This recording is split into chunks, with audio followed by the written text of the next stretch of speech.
పెట్టడానికి ముందు మనము క్రోన్ చేసుకోవాలి.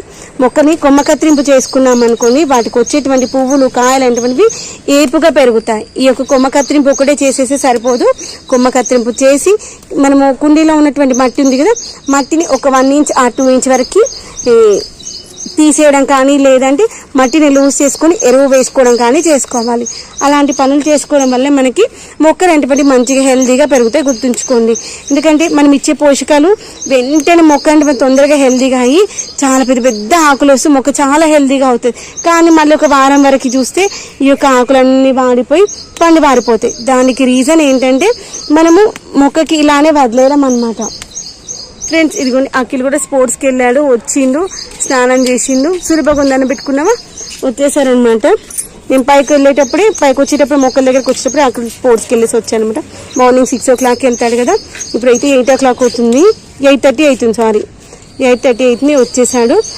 దేవుడు దండం పెట్టుకుని బొట్టు పెట్టేసుకుని చద్దన్నం ముందుగా చద్దన్నం తినేసి చెప్పిన 5 minutes వచ్చేస్తాను.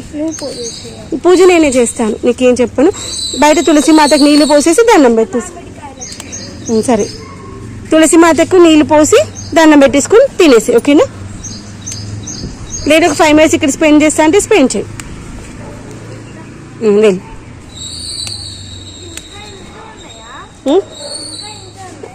పెద్ద గాలి బనానా. ఇదిగోండి అఖిల్ ఫీలింగ్ ఏంటంటే డ్రాగన్ ఫ్రూట్స్ ఇంకా పెద్ద కావట్లేవు, ఇంతే ఉన్నాయా అని అడుగుతున్నాను అనమాట. వాటి గ్రోతింగ్ వస్తే కదా మనం రెగ్యులర్గా చూస్తూ ఉంటాం కదా, అంత గ్రోత్ ఎక్కువగా ఉన్న ఫీలింగ్ అనిపించదు అనమాట, అంతే. కానీ మస్తు ఉన్నాయి గ్రోత్. జల్ది అంటే అవి కాయ కావడానికి 1 month పడుతుంది. ఇదిగోండి ఆకులన్నీ తెంపేద్దాము. తెంపేసి ఇలా వేసామనుకోండి గాలికి ఆరిపోతాయి, ఎండకి ఆరిపోతాయి. అందుకోసమనే ఉదయాన్నే చేయాలని చెప్పాను. వీటికి పెస్ట్ ఏం లేదనుకోండి, మళ్ళీ కిచెన్ కంపోస్ట్లో వేసుకోవచ్చు. ఈ యొక్క వర్షాకాలంలో పచ్చిగా ఉన్నాయి వేస్తే తొందరగా పురుగు వస్తుంది. నాకు అదే పని ఉందన్నమాట. నేను వేసి పెట్టేసాను, వర్షం పడింది, దాంట్లో పురుగు వచ్చేసింది. అందుకే మళ్ళీ ఒకసారి ఎండకు పెట్టేశాను.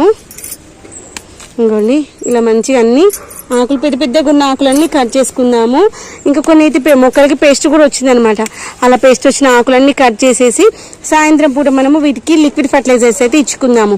ఆ యొక్క లిక్విడ్ ఫర్టిలైజర్స్ ఇచ్చుకున్నాం అనుకుని మొక్కలు అయితే హెల్తీగా ఉంటాయి. ఇది చూడండి, మొన్నదాకా ఎండిపోయినట్టుగా ఉండే ఒక్క వర్షం చూడండి ఎంత మంచిగా హెల్తీగా అయింది.